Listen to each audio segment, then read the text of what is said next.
This is the Meme Team podcast where we talk about the marketing logic behind what goes viral online. As you'll see, we've got our first guest, Christina Garnett. She's built communities, scaled brand advocacy, and she helps brands actually listen to their audiences, not just market them. Or maybe you know her as the godmother of marketing Twitter. Welcome to the Meme Team, Christina. Thanks for having me.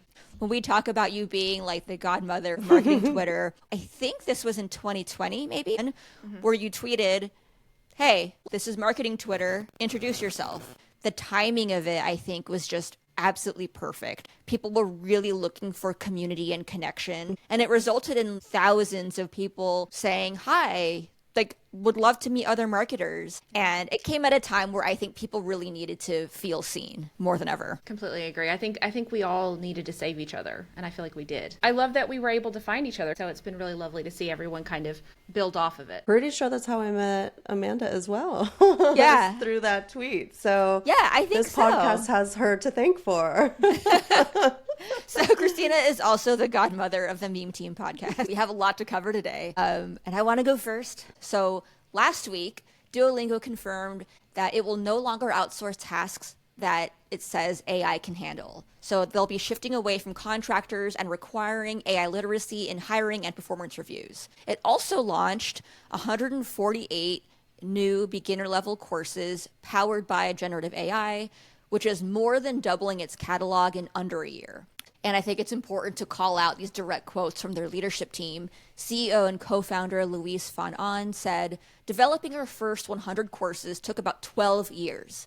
And now, in about a year, we're able to create and launch nearly 150 new courses." Meanwhile, Senior Director of Learning Design Jesse Becker said, "It used to take a small team years to build a single new course from scratch. Now, by using generative AI to create and validate content, we're able to focus our expertise where it's most impactful, ensuring every course meets Duolingo's rigorous quality standards." So what we don't know right now is how many people will be affected. Duolingo didn't disclose how many contractors would be affected, but in January 2024, the company laid off about 10% of its contract workforce as part of this initial move towards AI integration. We also don't know exactly how their AI training model works. It hasn't disclosed exactly how these new courses have been created. How are they going to ensure accuracy and cultural relevance of AI-generated content? I'm curious, what are y'all's takes on this? It showcases how brands are built brick by brick, but one statement can destroy it. That day that they announced, and then later on TikTok, I was able to see all these people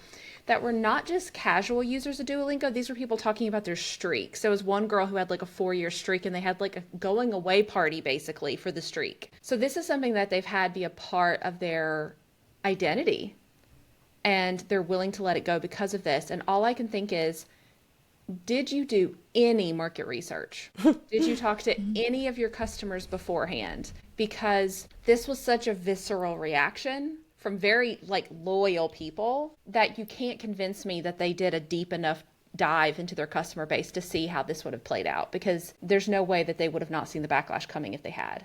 One of the things that it brought to my mind was, can I actually trust their courses now? Like before, it's like, okay, a human is going through and making sure that everything is correct, the correct words or the correct phrases. As anyone that has tried to learn any other language, you know that you have to say it a little different here and there depending on like who you're speaking to, or sometimes words don't translate directly. But if you're telling me that AI is doing it, which we've seen have hallucinations and create information, it's something that I think is going to make people a little wary to trust these sorts of programs going forward.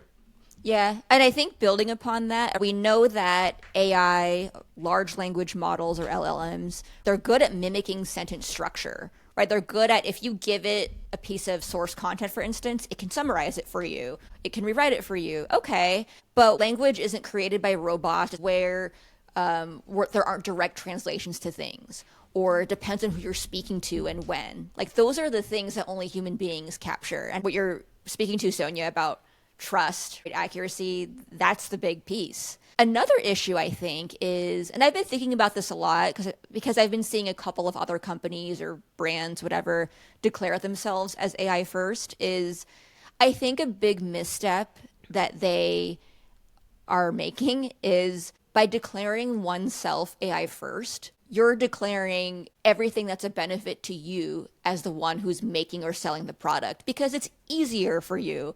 It's faster for you. It's cheaper for you. Those things are not inherently valuable to your customer, right? You're signaling all the ways in which it's easy for you as a business owner with very little that benefits the actual customer, right? So we can look at the press release that Duolingo issue and see like, oh, cool, they launched 148 courses in less than a year. That's a stat or a factoid that sounds impressive, but if you really think about the customers, like why does that matter for a customer? Yeah. If I'm trying to brush up on my Spanish, what do I care if there's 148 courses, right? I'm not trying to learn 30 languages today, right? Like that doesn't matter for me, the customer. So I think that's a big issue, I think. Following up on that, Amanda, that is kind of what we're talking about right now, also in terms of like tariffs and the additional costs that consumers are going to pay. Are we going to see those savings passed on to customers at some point? Like if I'm paying $20 to learn a language, and it was because you were paying for humans to translate this, and now you're no longer doing that.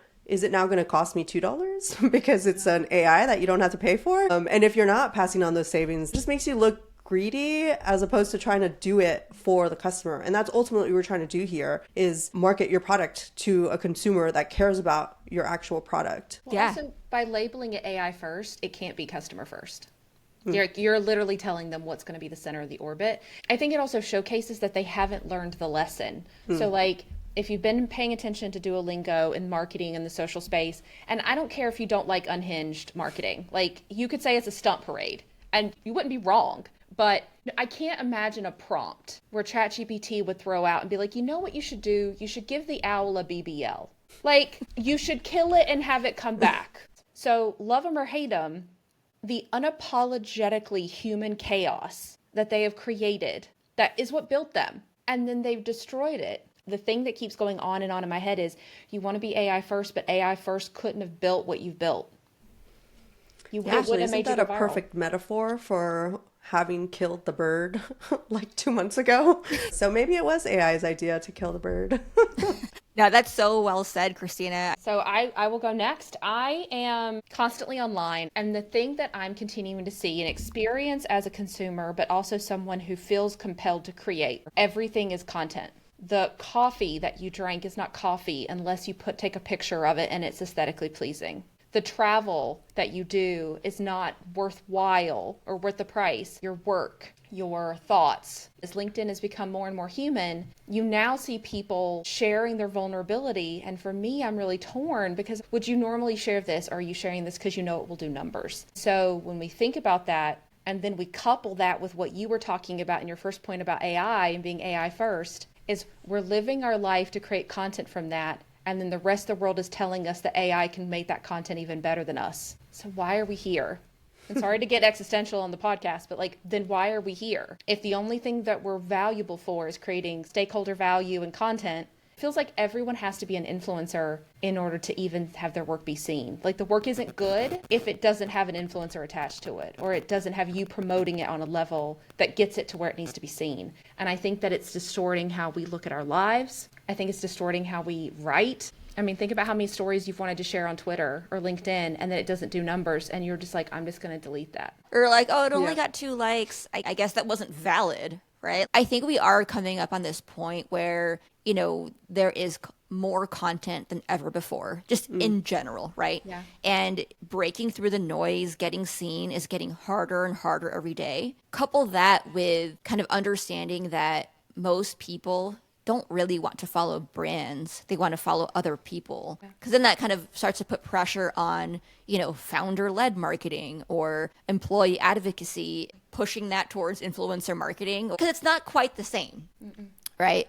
Reminds me of 2 Black Mirror episodes. One where they're in some sort of factory and they have to like create content, but in the end the way that the main guy gets views is by threatening to kill himself and then threatening to kill the hosts. So he gets perfect scores and he like moves up the next level. And then the second one is the one with Bryce Dallas Howard where you monetize basically by social likes and your whole life gets commodified and everything becomes like a review and you have to review this and you have to review that. And we're, kind of getting to that point. I don't, want it for personal stuff, but I'll do it for work. And maybe that's because I'm in marketing and I am trying to grow my own business. That's why I'm doing like this podcast. And podcasts are kind of growing, but also like video podcasts are growing. So there's all these decisions that we've been making because it's like, oh, that's where things are headed. Yeah, I think one thing I'll add on the everything as content side is I'll even say like as parents, right? I think all three of us are parents. Like anytime you sign up your kid for a new activity or sport or whatever, there's always the waiver that says we're allowed to use your kid's face in social media. And I get it, right? They want to show kids having fun at their camp or soccer league. And yes, of course, I support small businesses. But why does my child have to be in your marketing campaign? I think a big part of this is people really not truly thinking through all the implications. I think we're going to see the ramifications of that. Like, I'm glad that you have that boundary. I think there's going to be an entire generation whose entire childhood was commodified as content. I mean, those are starting to come out. There's already kids that are like speaking out against it. Yeah. And you hear like their horror stories. There's a law they're trying to pass in California, right? Where it's like, if you're earning X amount of money from like your kids and the content you're creating, you have to set aside a portion of that for your kids. And I saw something go viral about like certain parents are like leaving California because they don't want to have to do that.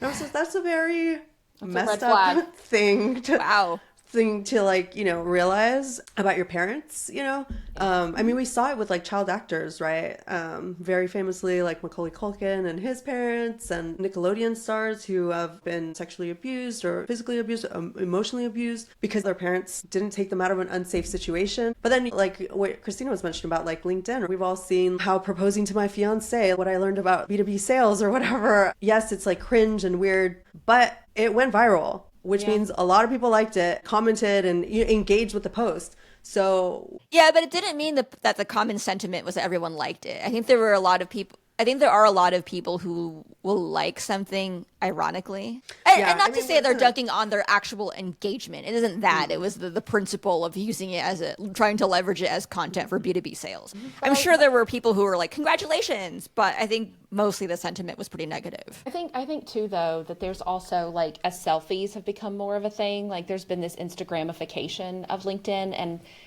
every time I think about it, I think about like, yes, we know the 4 Ps, but there's this like understood 5th P, which is packaging. I posted about this a couple days ago because I was seeing like hot girl, hot girl, hot girl. And I was like, I just want to be a normal, average looking lady that's smart and has things to say on LinkedIn. Like, I don't want to have to put like a bikini picture on LinkedIn to get engagement. Like, if that's where we're going, I'm just going to stay home. If you're hot, you're going to do better.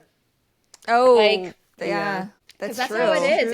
If you're on social long enough, like if you're in marketing or if you're in influencer marketing, it's weird because you realize if you're rich already or if you're hot, you already are like stacked 5, 6, 7 steps across everyone else. But no one says it. And so this is me saying it. Like, yeah, there are 5 Ps, not 4 Ps. Right? Yeah, you have pretty girl privilege. Yeah, so there's really 5 Ps of marketing. Packaging's the one you don't hear about. First. Yeah, it's the first one. It's my controversial second book I'm going to write is on the 5th P, packaging. There you go.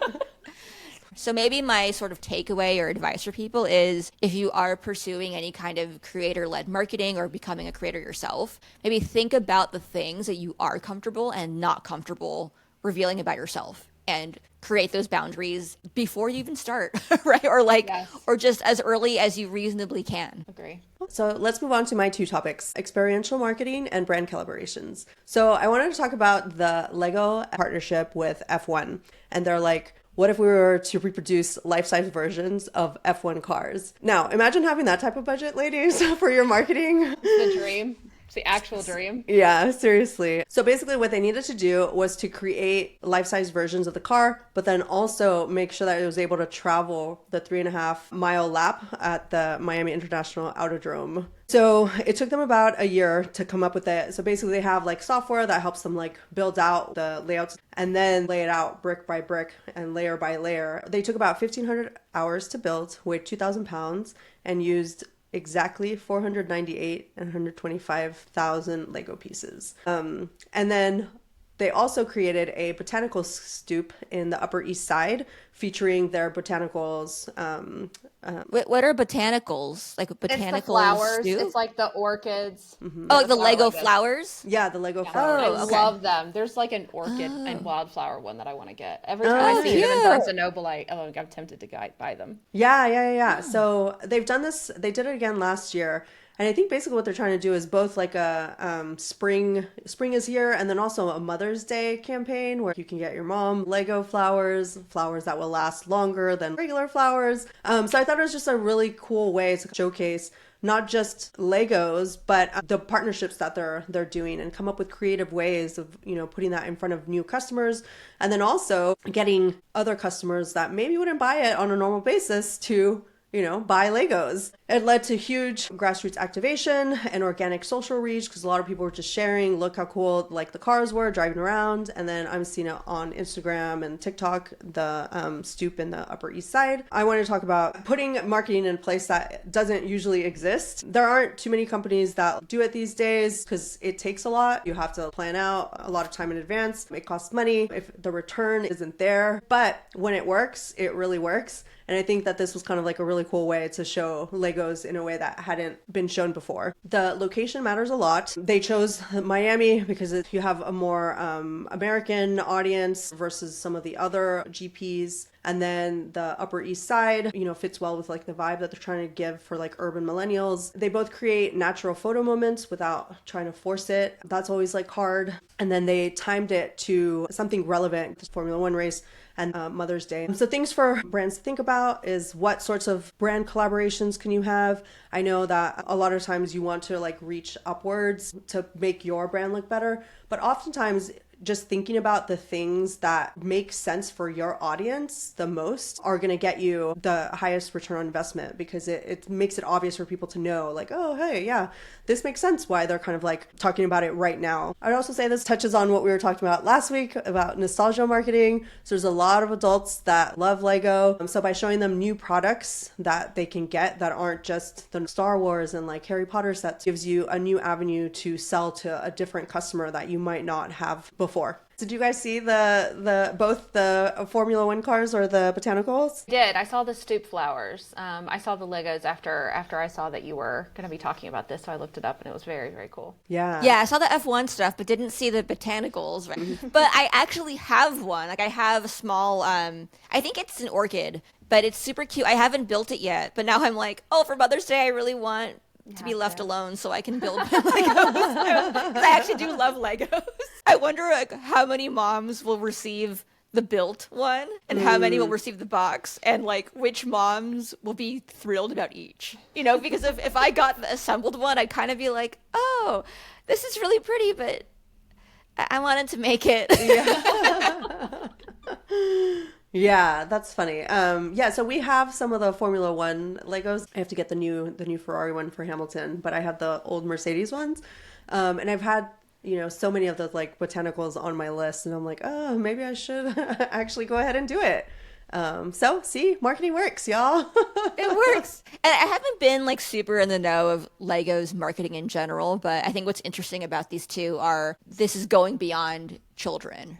Right, because a lot of people love Legos. They're not just for kids, but I think it's pretty cool to see how they're kind of translating that spirit of play into what's relevant for older audiences. Yeah, definitely. So I think part of what they realized was that millennials were buying more of the sets than children were. And they're like, oh, wow, maybe we should start targeting millennials. I saw the Twilight ones, obviously, like I said, Star Wars and like Harry Potter. So they have those different partnerships. So now it's like, I think they're starting to expand outward for more audience. So good on them. Oftentimes, like if you're empowering your own people to come up with these types of ideas and figure out how to actually do it, you're going to go a lot farther than trying to, use AI to come up with ideas. I think we're ready for our next topic. So last week or so, Rivian launched their first national brand campaign. It's called Real Rivian Adventures, and this marks a major shift for the company because previously they've been relying on organic buzz, but now they're moving more towards a more structured or traditional marketing approach. Their inaugural ad, it's called Last Lemonade Standing. It features a playful spaghetti western style narrative. It's boy versus girl with their competing lemonade stands. I think it's a pretty cute spot that shows Rivian's key features, and these are real customer stories. So the boy in the commercial, his parents have a Rivian. So the additional business context for this, which I think is important, is next year, customers will be able to buy the mid-size version of its SUV, which will be starting at $45K, which is a lot cheaper than the current larger models that are costing between $70 and $100K. And what's also interesting is the timing. So this campaign launched when Tesla's net favorability rating dropped below 0. I doubt they spun this up in like a week. You know, the Rivian has probably been planning this for months. So I think it kind of just so happens that the timing aligns really well. I think this now community-driven approach is kind of a nice offshoot from that. It feels, at least as a marketer, to me, this feels like a natural kind of next step. I'm curious if either of you have seen the spots, or if you've been following Rivian at all. I've been following Rivian. I saw their CEO do the forget what it's called, but like the guy that asks him questions about music and you get money every time you get it right. He has like the orange headphones. I can't think of his name now. Oh. But their CEO of Rivian was on there, and he came across like it was pitch perfect PR, because he came across as the opposite of Elon. He was very chill. He was very friendly. He wasn't like hyper animated, but he was like engaged. It was perfectly designed for PR. It was so well constructed. And he comes across as a normal guy. And if he doesn't tell you he's the CEO of Rivian, you would never know. He doesn't carry himself in kind of all the trappings of C-suite. And so that was really lovely. I do also love the idea of making lemonade out of lemons.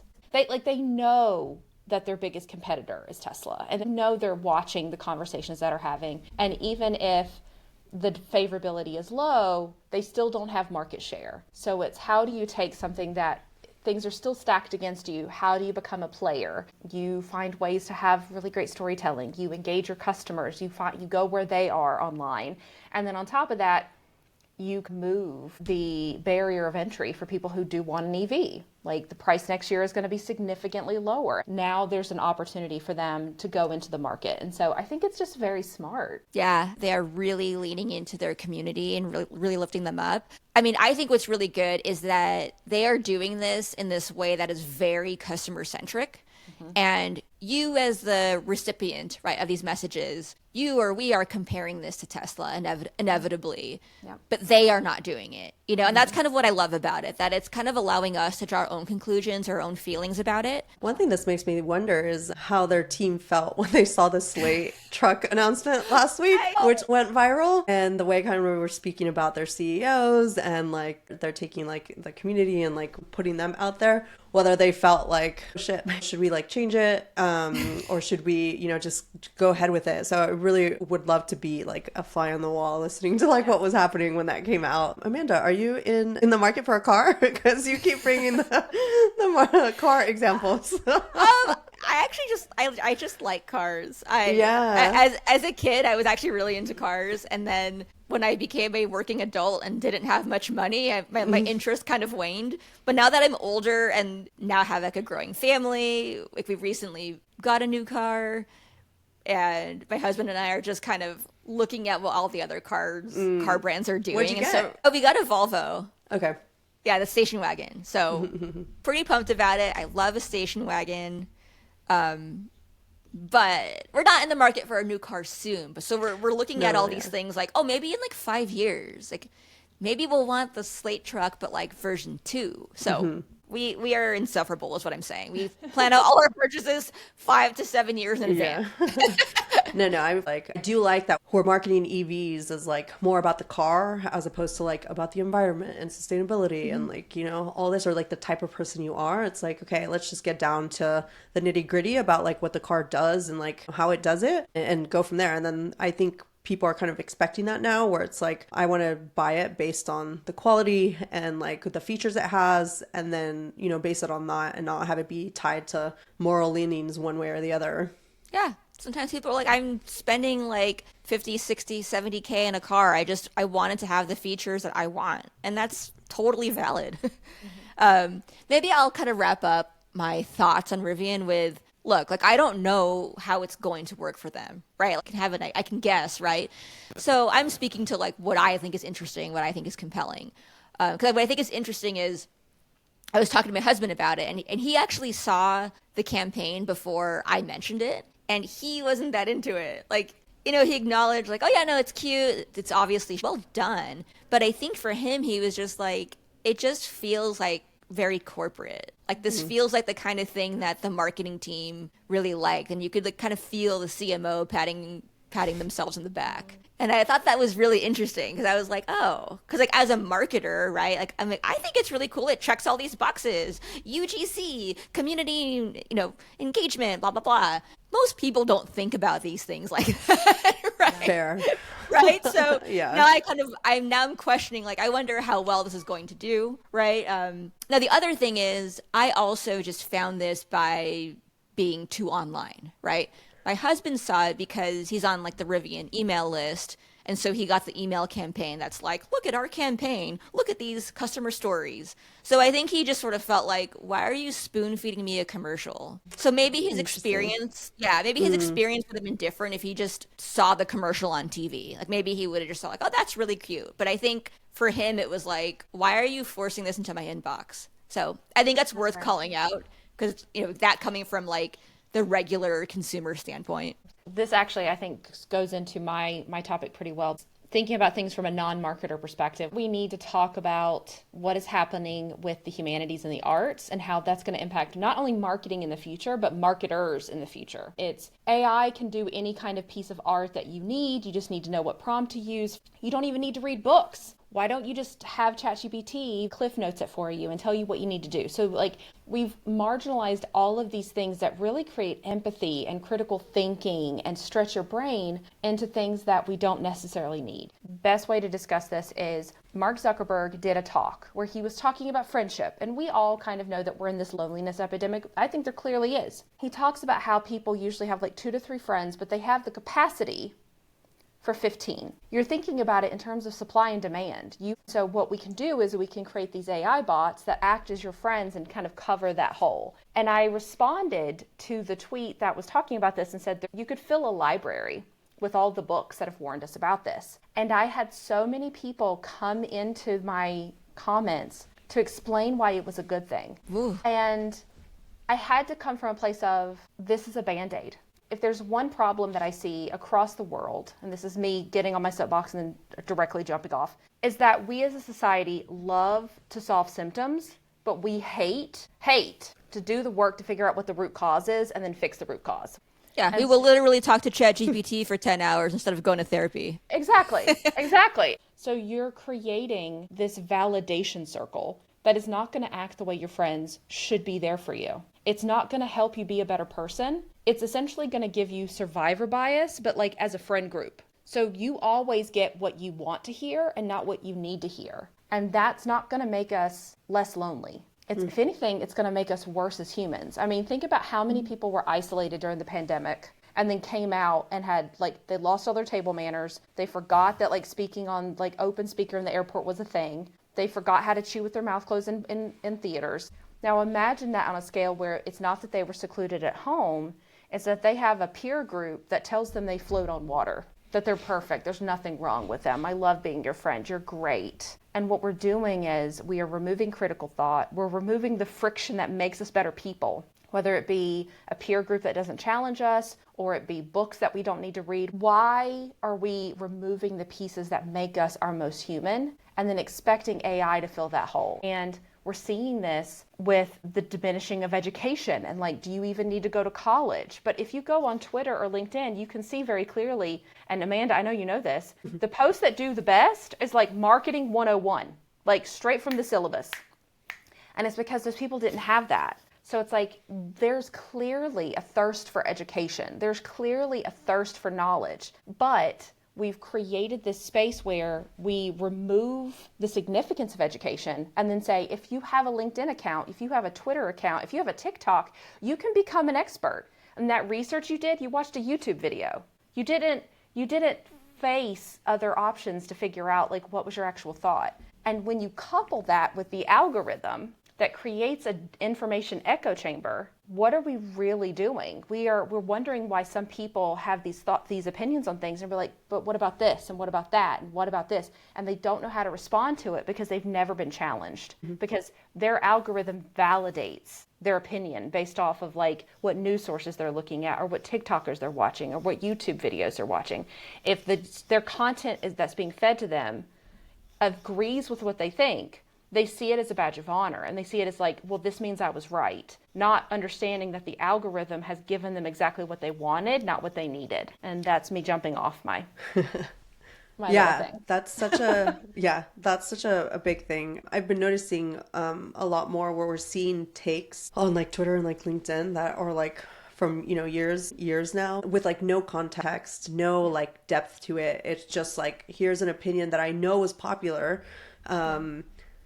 and you get the likes again. And maybe because I am super online, I can like recognize that difference. But I don't think that's a lot of people, that like can actually separate that out. And it's like such a dangerous thing to have because, like you said, Christina, you're just surrounded by yes men. And we've seen what that's happened to the most powerful human in the United States. Nobody's challenging him.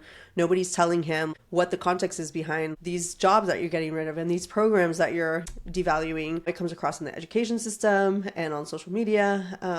But I think one thing that just what we were talking about earlier in terms of how people are building profiles online, it's also kind of making everybody the same. Personalities aren't shining through as much anymore. Like, having to struggle and like go through things growing up and like figuring out how to do it is like what made me like me, like one thing I was thinking recently is there used to be so many like boys in high school who wanted to like be in a band, right? Which meant you had to learn how to play an instrument. And now it seems like boys are just learning how to be content creators. So are we getting rid of things that make humanity what it is, the arts and like writing and all that, by just, getting people to be like, well, if you say something shocking enough on Twitter, like you'll go viral, Yeah. I mean, what you're saying about like everyone becoming the same, you see that a lot in fashion, right? I've seen a couple of videos where I think there was one where a number of Instagram or TikTok influencers were going to some event together and they all showed up wearing the same thing. Yeah.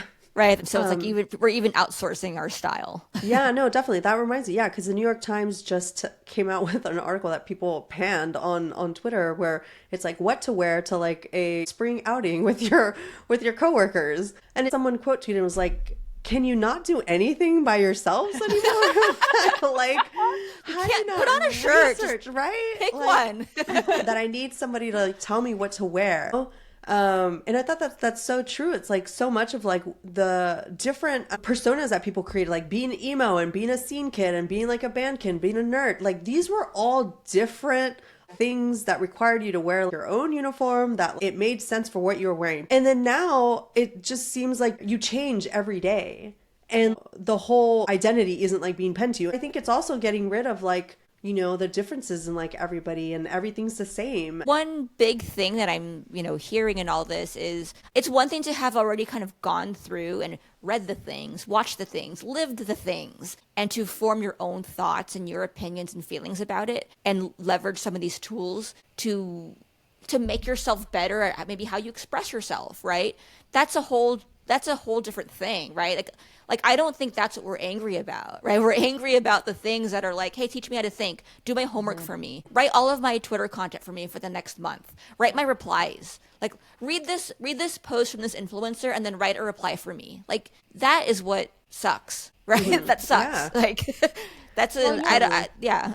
Well, you're watching people turn their brain off in real time. Yeah. Yeah. Yeah. And that's so it's frightening. One of the things that it just reminded me of like you talking about your college experience is, the best thing that I learned at Berkeley was that critical thinking, where it's like, how do you take these ideas and put them all together, or take some other nugget of truth that like you see because of your learned experience, and write about that. And I think that we kind of remove that when we just have ChatGPT go like through everything, and it's not enough to just try to write a good paper. It's like, well, what sort of ideas are you coming up with that are new and innovative?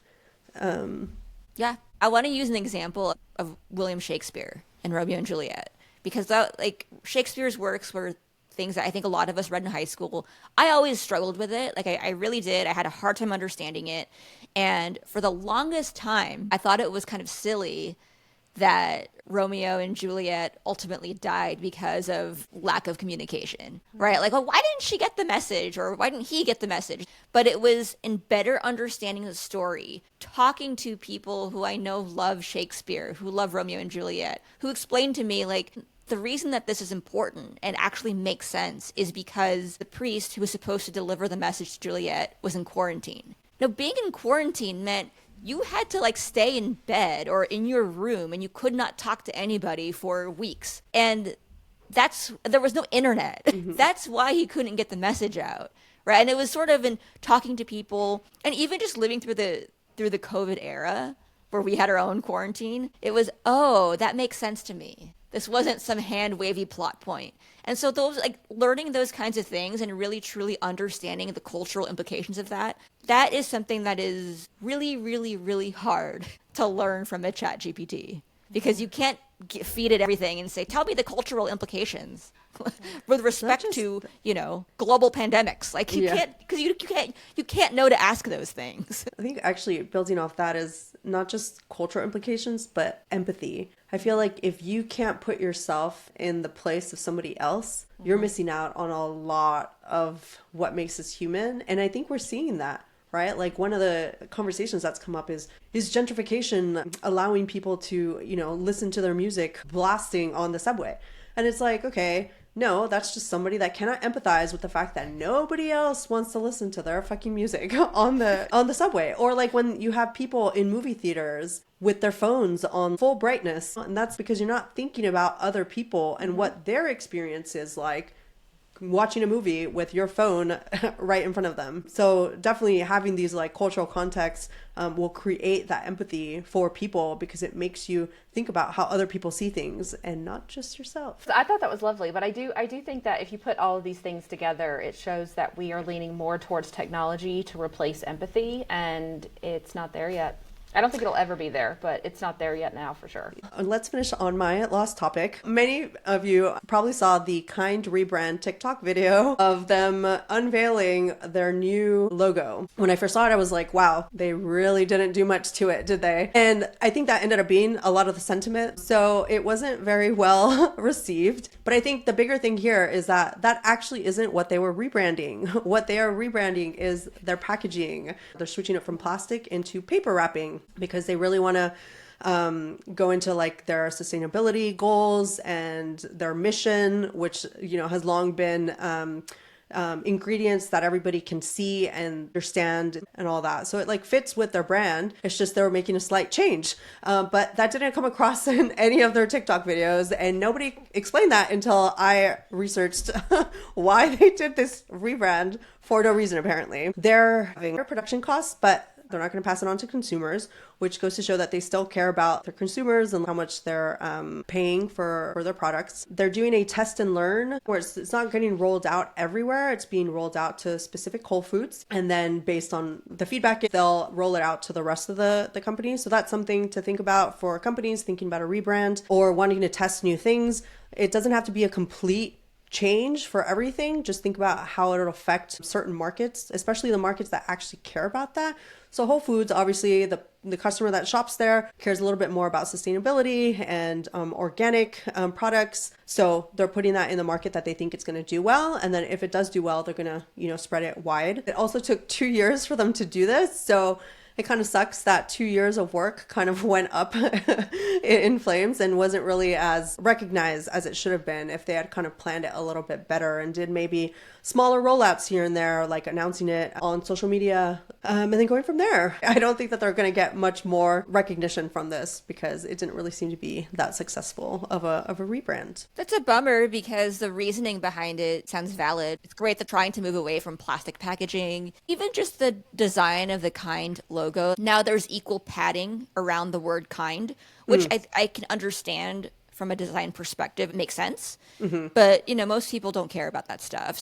I mean, I really think they made a huge mistake in the way they announced it because they made it seem logo-centric. Yeah. Like their like social media launch video was like taking off the old logo and showing the new one. You couldn't see packaging in that. Right. You couldn't see absence of plastic in that video. So that's a miss. It sounds like it was really very much grounded on a lot of research. It's just a bummer that it kind of launched to what? Yeah, You exactly. spaced it differently? Okay, cool. Yeah.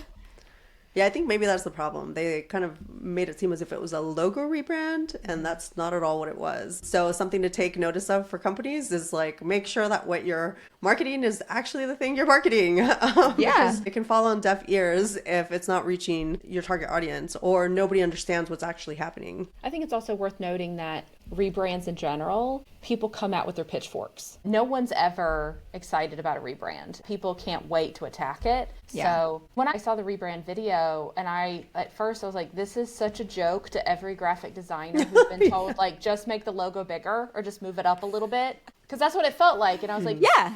This honestly feels like what a logo rebrand would do. Is that like, it doesn't look that different, but they probably went to war in a room over that. Yeah, I think that's what it made me think about, which is like, oh, this didn't get past legal and it didn't get past corporate. There was too many cooks in the kitchen and they couldn't decide on anything, so they're just like, fuck it, we're just gonna change the padding around it, but the colors are the same, the letters are the same, everything. So that's what it made me think. So it really made me think that it had failed on a grander scale than just it being like a logo rebrand. Yeah, it's funny. I feel like, and to your point, Christina, about people are usually ready to come out with pitchforks or rebrands. It's true, and I think a big reason is because rebranding never really feels like it's for the customer. Mm-hmm. It's for the brand, right? So it's pretty easy to come ready to dunk on that.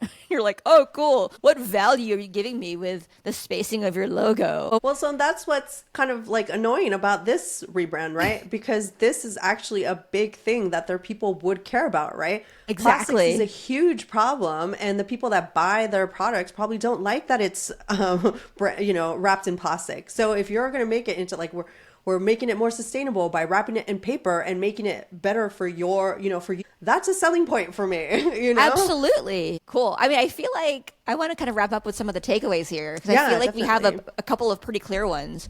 One, be audience first. Yeah. Be customer first, right? What we've seen with Duolingo, Kind, it's like they're not thinking about their customers or their audience first. They're thinking about their brand first or their business first. Don't make it about you. Make it about your audience. Thinking about the way that Rivian is leveraging their community, right? Think about how you can elevate people, right? Like Christina said, they're the ones why are buying we your here? product. And AI they're the ones is not buying going to your be product. buying your products. Yeah. So you definitely want to speak to your target audience. And I think that's one thing I loved about the Lego experiential marketing and brand collaborations was like, okay, how do we target more people? How do we get it in front of a new audience that might not have considered logo as being something that is for them? Legos has long been either meant for kids or for adults that are big on IPs and like properties out there. So the fact that they're going after like moms and Formula One boys and girls will bring in new people to buy their products. I think we're good. If you like this show, friends, please leave us a review. That helps us a lot. This has been the Meme Team Podcast. Leave us a 5-star review. I got to be clear. Yeah. Don't review us if you think we're not good. Yeah. If you don't like us, then just send me the hate mail personally. I'm Amanda Nat on LinkedIn and Twitter, and Sonia is Sonia Bichez. Send it to Amanda, not me. I don't want to hear it. No, but really, you can find me at Sonia Bichez on Twitter and LinkedIn. And thank you again, Christina, for joining us. Yeah, and Christina, where do you want people to find you right now? What are you up to? So I still live on Twitter. It's my own little dystopian wasteland. I'm just District 12 over there. So just find me at that Christina G in District 12. What is it like that? On Twitter. And then on LinkedIn, just look up Christina Garnett and I'm right there. Awesome. Perfect.